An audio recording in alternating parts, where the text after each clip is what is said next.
Hello and welcome back बच्चों अपन ने जिस तरीके से रेवोल्यूशन रिवोल्ट इनके बारे में ऑलरेडी स्टार्ट कर दिया है समझना ना। अपन ने जो इम्पोर्टेंट टर्मिनोलॉजीज थी तीन, वो अपन ने अच्छे से समझ लिए हैं। तो बच्चों आज जो है अपन जर्मनी यूनिफिकेशन के बारे में समझेंगे। तो बच्चों ध्यान रखना, जर्मनी यूनिफिकेशन को मैं पूरा थोरली एक बारी में स्टार्ट से लेकर एंड तक एक्सप्लेन करूंगा। ठीक है, जब जब जो पार्ट में एक्सप्लेन कर रहा हूँ वो पार्ट सारा आपकी स्क्रीन पे डिस्प्ले पे रहेगा इन पैराग्राफ्स के फॉर्मेट में, जो आपको रीड आउट करना है जब मैं आप इसको देखेंगे वीडियो को। ठीक है, क्योंकि इसको अपन एकदम फ्लो में समझेंगे, बिना रुके बिना टॉपिक के बाद कि हाँ पर्टिकुलर इस टॉपिक में क्या हुआ, पर्टिकुलर उस पैराग्राफ में क्या हुआ। इसको आप जब रीड करेंगे while understanding while listening to this, तब आपको अच्छे समझ में आएगा। लेकिन मैं चाहूंगा जब मैं इसको बता रहा हूँ मैं आपको एकदम फ्लो में कि हाँ कब से लेके कहाँ तक क्या क्या हुआ, वो सारी चीजें अपन कंटिन्यूएशन में पढ़ेंगे। और स्लाइड्स को मैं चेंज करता जाऊंगा ताकि जो मैं बोल रहा हूँ, जो मैं समझा रहा हूँ, वो आपके डिस्प्ले पे भी रहे, ताकि आप कनेक्ट कर सकें उसको वर्ड्स के साथ। ठीक है बच्चों, तो जब हम स्टार्ट करते हैं जर्मनी का यूनिफिकेशन। जर्मनी का यूनिफिकेशन मतलब जर्मनी में किस तरीके से कॉन्स्टिट्यूशन को इंस्टॉल करना है, कॉन्स्टिट्यूशन को डेवलप करना है, मतलब राइट्स देने वहां के लोगों को, right to press, right to freedom, मतलब वो अपनी एक्सप्रेशन को, अपनी फीलिंग्स को एक्सप्रेस कर सकें फ्रीली, इस तरह के राइट्स देने। वो अपने लीडर को इलेक्ट कर सकें, सेलेक्ट कर सकें, राइट टू वोट यानी सफरेज मूवमेंट, सफ्रेगेट मूवमेंट जो अपन ने पहले देखा, सफरेज देना है उनको, राइट टू वोट देना है। लेकिन ये सब शुरू कैसे हुआ? तो बच्चों क्या हुआ 1830 के अंदर, 1830 में बहुत सारे लोग एक साथ एक जगह पे आ गए जर्मनी के अंदर। ठीक है, अब आप मान के चलो फॉर एग्जाम्पल, जैसे अपन ने एग्जाम्पल बहुत बार डिस्कस किया है, मैं फिर से आपको देता हूँ कि मान लीजिए मेरे पास सिर्फ 2 बनाना है, 2 बनानास। ठीक है, और मेरे पास खाने के लिए, खिलाने के लिए मेरे पास 4 जने हैं। तो मैं क्या करूंगा, वो दोनों को हाफ हाफ कर दूंगा और उसको 4 में कन्वर्ट करके मैं खिला दूंगा। लेकिन अगर मेरे पास 2 ही बनाना है और मेरे पास 10 जने हैं, तो मैं उसको और स्लाइसेस करके 10 जनों को खिला सकता हूँ। लेकिन क्या मैं वो 2 बनानास जो है उनको मैं 100 लोगों को खिला सकता हूँ? Is it possible? The same way, अगर मेरे पास ब्रेड है, एक ब्रेड के अंदर अगर 10 पीसेस हैं, तो मैं क्या वो ब्रेड 1000 लोगों को खिला सकता हूँ? नहीं हो पाएगा ना बच्चों। वही चीज यहाँ पर हुई 1830 में। क्या हो गया, इतना ज्यादा इकोनॉमिक को लेके हार्डशिप आया था, इतना ज्यादा इकोनॉमिक को लेके नेगेटिविटी स्प्रेड हुई थी ये पूरे यूरोप के अंदर, जिसकी वजह से वहां के लोग पूरे टेंशन में, पैनिक में आ गए थे। पूरा पॉपुलेशन बिगड़ गया था वहां का कि नहीं हमको यहाँ पे नहीं रहना है, क्योंकि इकोनॉमी नहीं है, पैसा नहीं है। पैसा नहीं होगा तो सर्वाइव कैसे करेंगे? ठीक है, जो बेसिक नेसेसिटीज हैं वो कैसे फुलफिल होंगी? तो ये तो उनके लिए टेंशन वाली बात थी। तो उन्होंने क्या कर दिया, बहुत सारे लोग वहां से निकल गए और जर्मनी के अंदर आके सेटल होना स्टार्ट कर गए। जो लोग निकलते आते हैं उनको क्या बोलते हैं? माइग्रेंट। हाँ, तो बच्चों बहुत ज्यादा लार्ज स्केल पे माइग्रेशन हुआ रूरल एरिया से अर्बन एरियाज की तरफ, क्योंकि रूरल में पैसा ही नहीं है, क्रॉप का प्रोडक्शन हो ही नहीं रहा है रूरल एरिया में। और अर्बन एरिया में तो फिर भी इंडस्ट्रीज है, मशीन है, जिन पे लेबर चाहिए। मतलब क्या हो रहा है, एक तरीके से इंडस्ट्रियलाइजेशन जब सेटअप हुआ, तब सारे के सारे लोग रूरल से उठ के अर्बन में आ चुके हैं, क्योंकि उनको समझ में आ गया है भैया पैसा तो चाहिए सर्वाइवल के लिए, नहीं तो सर्वाइव नहीं कर पाएंगे। और उनको पैसा कमाने के लिए क्या करना पड़ेगा, जॉब करनी पड़ेगी। अब रूरल में तो जॉब है नहीं, कहाँ जाना पड़ेगा उनको? अर्बन एरियाज में। लेकिन अर्बन एरिया जो है, क्या वो प्रिपेयर्ड था कि इतने लोग एक साथ आ जाएंगे? तो इतने उसके पास स्पेसेस थी कि वो लोग वहां पे रह सके, उनको शेल्टर मिल सके या खाना मिल सके? नहीं थे ना बच्चों। अब देखो 2 सिचुएशन यहाँ पे अपने साथ चल रही है। पहली सिचुएशन, रूरल एरिया जो है वो पूरा खराब हो गया है, वहां पर कोई क्रॉप का प्रोडक्शन ही नहीं हो रहा, मतलब हार्वेस्टिंग ही नहीं हो रही है। दूसरी तरफ सारे के सारे लोग अर्बन एरियाज में जा चुके हैं, जहाँ पर प्रॉपर तरीके से प्लानिंग ही नहीं है कि हाँ अगर इतना ज्यादा माइग्रेशन हो जाएगा, माइग्रेंट्स आ जाएंगे तो वो रहेंगे कहाँ, उनको शेल्टर कहाँ से मिलेगा? ठीक है, अगर सारे के सारे फुटपाथ पे रहेंगे तो अगेन कंट्री के लिए लॉस है, कंट्री के लोग कहाँ जाएंगे फिर? ठीक है, तो वो कंट्री के लॉस है और उनको पैसा नहीं मिलेगा तो क्राइम बढ़ेगा, क्रिमिनल एक्टिविटीज बढ़ेंगी, करप्शन, सब चीजें होंगी, ब्राइब्स होंगे। तो इतनी ज्यादा केओस हो चुका था पूरे इंग्लैंड के अंदर कि उनको बहुत ज्यादा प्रॉब्लम आने लग गई थी। अब फिर उसके बाद धीरे धीरे धीरे करके क्या हुआ, जो यूरोपियन कंट्रीज थी, ठीक है, अब सोच के चलो कि आपकी खुद की एक इंडस्ट्री है, जिसमें आप कोई भी एक गुड्स बना रहे हैं, कोई भी एक प्रोडक्ट बना रहे हैं, आपके पास लेबर भी है, लेकिन उतने में मैं वही प्रोडक्ट, सेम प्रोडक्ट जो आप बना रहे हैं, अगर सस्ते में ले आओ, आपको प्रॉब्लम होगी, होगी ना। सेम प्रॉब्लम वहां पर भी होने लगी। मतलब एक तो एक तरीके से रूरल एरिया तो बिगड़ गया, अर्बन एरिया में जो लोग काम करने हैं, फिर उनको कंपटीशन मिल रहा है किससे? चीप गुड्स से, सस्ते गुड्स से उनको कंपटीशन मिलना स्टार्ट हो गया, तो और दिक्कत आने लग गई। जो छोटे छोटे प्रोड्यूसर्स थे, उनको भी ये प्रॉब्लम होने लग गई। अब कैसे काम चलेगा? अब यहाँ तो चलो ठीक है, इंडस्ट्रियलाइजेशन है, लोग काम कर रहे हैं, लेकिन सोचो बच्चों, जो अर्बन एरिया में लोग शिफ्ट हुए हैं, जिस जगह पे एरिस्टोक्रेट्स हैं, मतलब एरिस्टोक्रेट्स कौन से हो गए? कंजर्वेटिव, यहाँ पर वो लोग हैं, वहां तो कुछ कर भी नहीं सकते बेचारे पेजेंट्स, उनको तो उनके अंडर में काम करना ही पड़ेगा, है ना। तो इतनी सारी प्रॉब्लम लग गई। मतलब उनके पास पैसा नहीं है तो भूखे हैं, ठीक है, इतनी ज्यादा भूख है कि वो किसी को भी मार सकते हैं, क्राइम हो सकता है, ठीक है, क्योंकि उन्होंने इकोनॉमिक्स से रिलेटेड हार्डशिप देखा है कि पैसा ही नहीं है तो क्या करें। बट फाइनली 1830 से लेकर 1848, 18 साल तक ये सारी चीज चली, लेकिन 1848 में तो बच्चों सब चीजें जो थी वो बिगड़ चुकी, हालत और खराब हो गई। 1848 के अंदर जो हार्वेस्टिंग थी वो बिल्कुल नहीं हो पाई। उसको एक तरीके से पूरे यूरोप के अंदर as a bad year count किया जाता है, क्योंकि इस टाइम पे ना तो उनके पास फूड था, ना उनके पास जॉब थी, सब रोड पे आ गए थे। अब सोचो बच्चों, कितनी ज्यादा प्रॉब्लम उनको फेस करनी पड़ेगी। ना उनके पास पैसा है कि वो फूड परचेज कर सके, ना उनके पास घर में फूड्स है, सबके सब स्ट्रीट्स पे, रोड्स पे। क्या होगा? लड़ाइयाँ होंगी, दंगे होंगे, जो सारे के सारे लोग इकट्ठा होके क्या करेंगे? राजा को मारने जाएंगे, कि गुस्सा, इतना गुस्सा, हंगर का गुस्सा, भैया आप तो रिवोल्ट करेंगे हम, है ना। और खाने को लेके रिवोल्ट थोड़ा पॉपुलर रहता ही है, कि खाना नहीं है तो फिर लड़ाइयाँ होती हैं। अगर शॉर्टेज ऑफ फूड हो जाएगा तो ऑब्वियस सी बात है, लोग लड़ाई करेंगे। तो वही चीज हुई। लेकिन जो वहां का किंग था, लुइस फिलिप, वो भाग गया। उसको पता पड़ गया कि इतने सारे लोग इकट्ठा हो चुके हैं, और इकट्ठा होने के बाद सारे के सारे उसके फोर्ट की तरफ, उसके घर की तरफ ही जा रहे हैं लड़ने के लिए, रिवोल्ट करने के लिए। तो उसको पता पड़ गया and he had to flee, वो वहां से भाग गया, क्योंकि उसको समझ में आ चुका था कि इनसे अब जीतना मुश्किल है। तो अब सारे के सारे सोचो कि अब वहां पे कोई रूलर ही नहीं है, जर्मनी के अंदर कोई रूलर ही नहीं है उस टाइम पे। लुइस फिलिप जो था वो भाग चुका था। अब दिक्कत, अब ये सारे लोग इकट्ठा हो गए, सारे के सारे वो थे लिबरल्स और रेडिकल्स, यानी सेकंड सॉरी थर्ड एस्टेट के लोग थे, बिजनेसमैन वगैरह। ये क्या करेंगे? इनको तो कॉन्स्टिट्यूशन भी बनाना नहीं आता, इनको तो कुछ भी करना नहीं आता। फ्रांस में तो चलो ठीक है, जो मेरा व्यू था, अब्बे सही था, याद आ रहा है आपको, उन्होंने हेल्प करी थर्ड एस्टेट की। लेकिन यहाँ पर क्या होगा? इनको ये तो पता है कि हमको एक नेशनल असेंबली बनानी है, एज अ रिपब्लिक डिक्लेयर करना है, ठीक है, नेशनल यूनिटी बनानी है, ये सब चीजें पता है। कैसे करनी है नहीं पता। तो क्या किया बच्चों इन्होंने, छोटा सा रेवोल्यूशन जो है वो स्टार्ट कर दिया 1848 के अंदर ही। 1848 के अंदर स्टार्ट कर दिया। उस रेवोल्यूशन के जो हिस्सा थे वो जनरली मिडिल क्लास के लोग थे, जो एजुकेटेड थे, जैसे अपना बिजनेसमैन वगैरह, ये सारी चीजें, लॉयर्स, प्रोफेशनल्स थे, वो लोग इसका हिस्सा बने। और हिस्सा बनने के बाद इनका एक ही मोटिव था कि हम लोगों को यूरोपियन कंट्रीज को कन्वर्ट करना है इंडिपेंडेंट नेशन स्टेट्स में।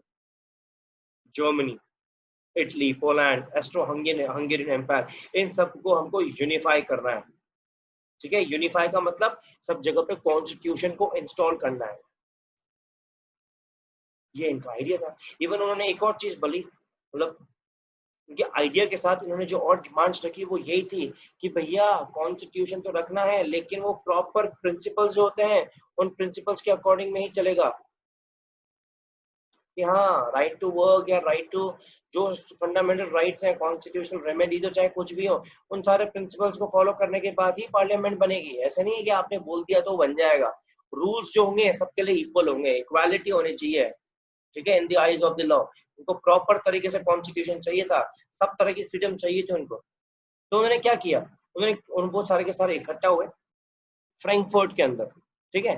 फ्रैंकफर्ट में सारे के सारे इकट्ठा हुए, और इकट्ठा होने के बाद फ्रैंकफर्ट में एक छोटी सी प्लेस है, सेंट पॉल की चर्च, ठीक है, चर्च ऑफ सेंट पॉल, वहां पर वो लोग इकट्ठा हुए।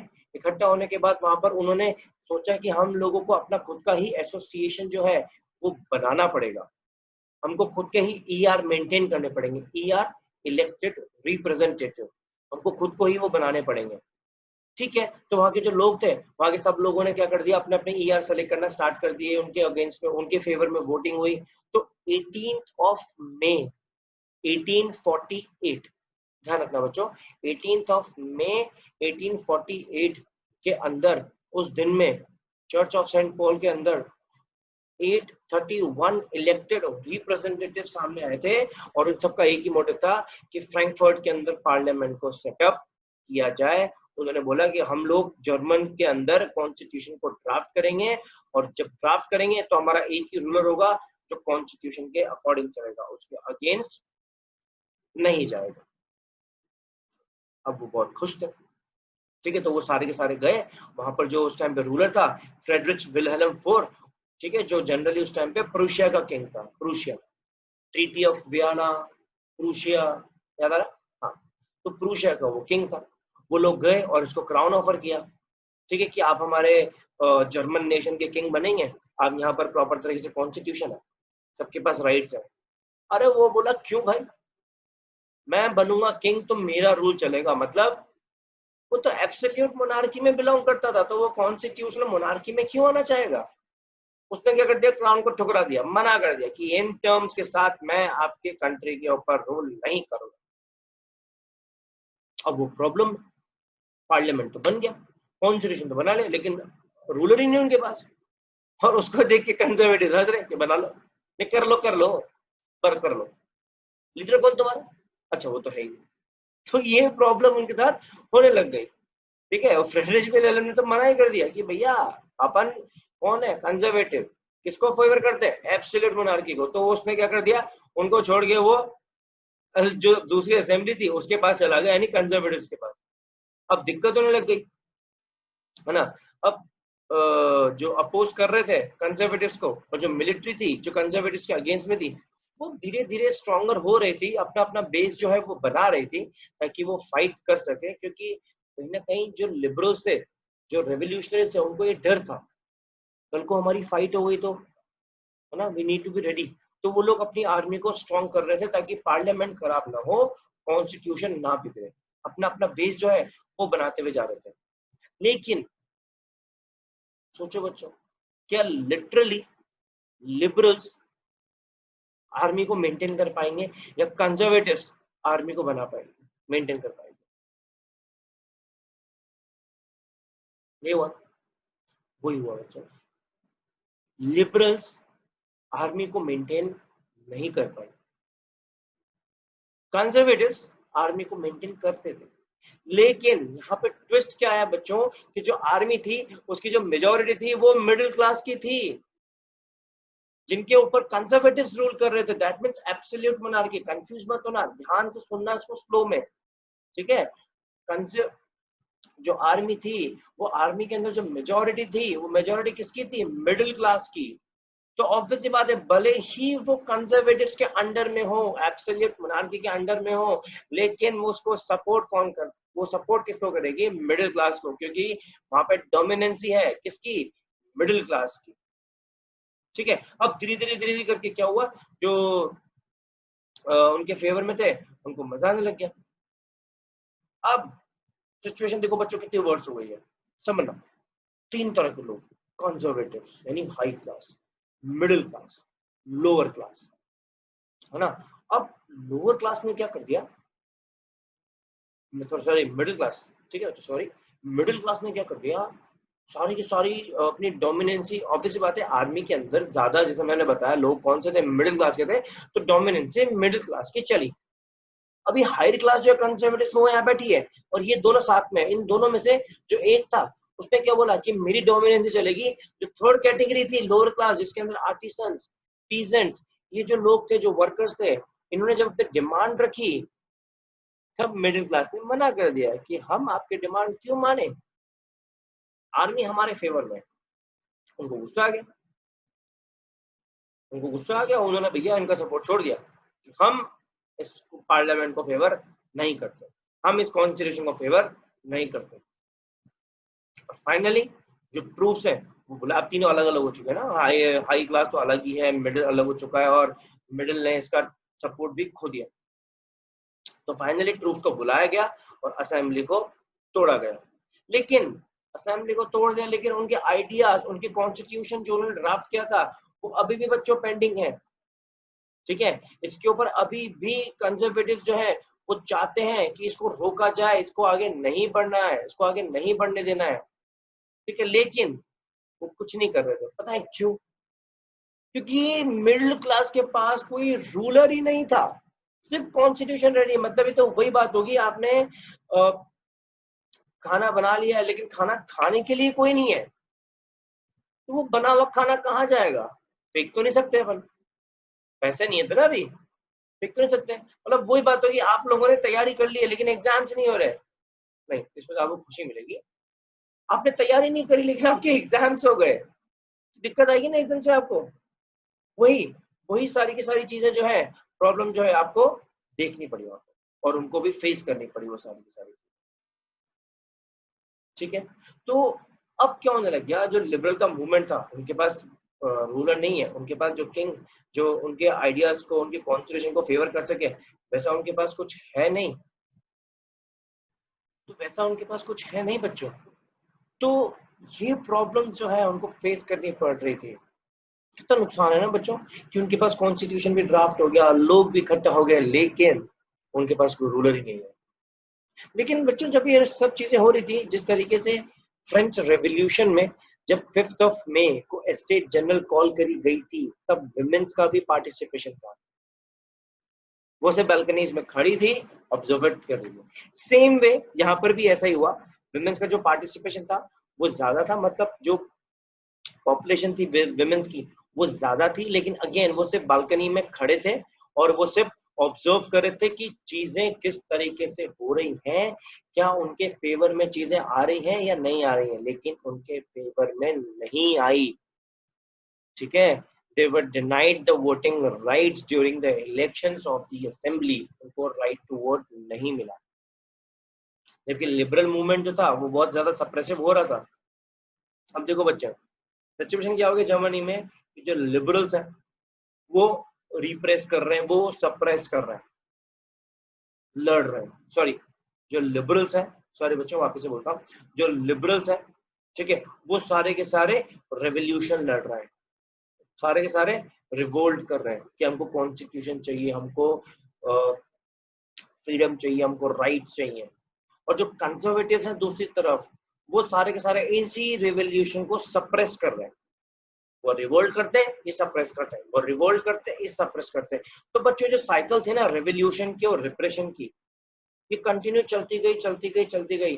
अब कंजर्वेटिव्स को समझ में आ चुका था कि अगर ये साइकिल को रोकना है तो उनको परमिशन ग्रांट करनी पड़ेगी, उनको कंसेशन देना पड़ेगा कि वो अपना कॉन्स्टिट्यूशन बना लें, वो अपने रूलर को ढूंढ लें और अपनी कंट्री के अंदर रूल्स एंड रेगुलेशंस को फॉलो कर लें, सबको फ्रीडम मिल जाए। फिर उसके बाद वो देखेंगे, क्योंकि इन्होंने ये डिसीजन क्यों लिया, इनके पास रूलर ही नहीं है, जाओ बनाओ कॉन्स्टिट्यूशन, देखे कौन इनको हेल्प करता है। क्योंकि एक के पास गए थे, उसने मना कर दिया, क्योंकि वो खुद एब्सोल्यूट मोनार्क था। ठीक है, अब जो हंगेरियंस था उसको तो आजादी मिल गई, छोटा सा पार्ट था वो फ्री हो गया ऑस्ट्रिया। ठीक है, लेकिन जर्मनी जो है वो उतना इजीली फ्री नहीं हुआ, क्योंकि उसके पास क्या है, अभी तक रूलर नहीं था। उसने सारा का सारा कॉन्स्टिट्यूशन तो बना लिया लेकिन रूलर नहीं था। तो इन लोगों ने क्या किया, ये सारे के सारे लोग गए फिर से किसके पास, प्रुशिया के पास। ठीक है, सारे के सारे प्रुशिया के पास गए, और प्रुशिया के पास जाने के बाद उन्होंने क्या बोला कि भैया हम लोगों के पास कॉन्स्टिट्यूशन है, आपका जो रूलर था, जो किंग था, वो तो खुद ही एब्सोल्यूट मोनार्क है, तो वो हमें फेवर नहीं कर रहा, तो हम लोग क्या करें, हमको हेल्प चाहिए, हमको आपकी आर्मी चाहिए, ताकि हम कंजर्वेटिव्स को हरा सकें। आपकी पार्टी के थ्रू, आपकी आर्मी के थ्रू हम हमारी जर्मनी के अंदर कॉन्स्टिट्यूशन को सेटअप कर सके, इंस्टॉल कर सके।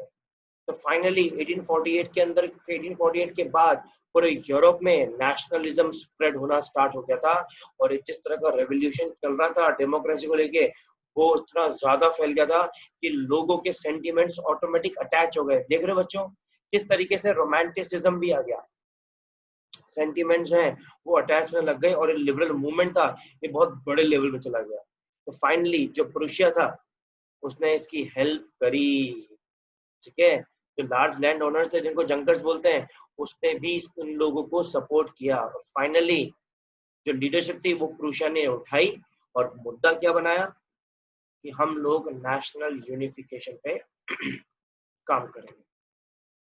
अब प्रूशिया ने किया क्या, प्रूशिया ने बेसिकली आर्किटेक्ट बना, जैसे आर्किटेक्चर होता है ना बच्चों, जैसे लिखा हुआ था can the army be the architect of a nation. Architecture का काम क्या होता है बच्चों, पूरे डिजाइन बनाना कि घर कैसा होगा, कहाँ पर डोर होगा, कहाँ पर किचन होगा, कहाँ पर ड्राइंग रूम होगा, ये सब चीजें कहाँ पर होंगी, ये सारा काम होता है आर्किटेक्चर का। तो प्रूशिया ने भी वही किया।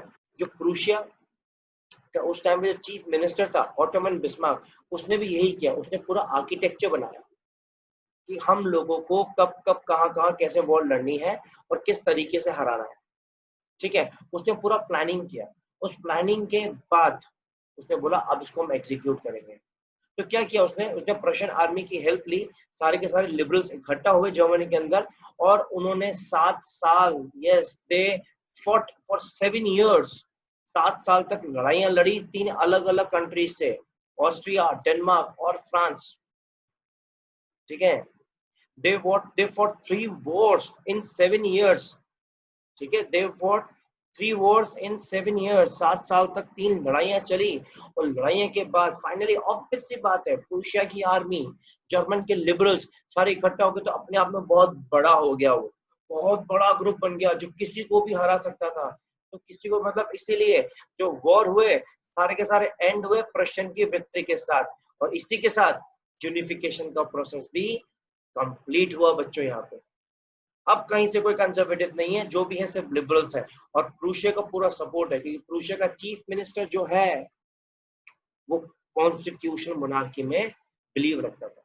और फाइनली उसी के साथ जो प्रशियन किंग था विलियम वन, ठीक है, इसका पूरा नाम है बच्चों केसर, KISER, बोलो जुबा केसरी वाला नहीं है अजय देवगन, KAISER, केसर विलियम वन। फाइनली उसको जर्मन का एम्परर डिक्लेयर किया गया वर्सेल्स के अंदर जनवरी 1871 में। यहाँ पर जर्मनी को प्रॉपर तरीके से यूनिफिकेशन मिला बच्चों।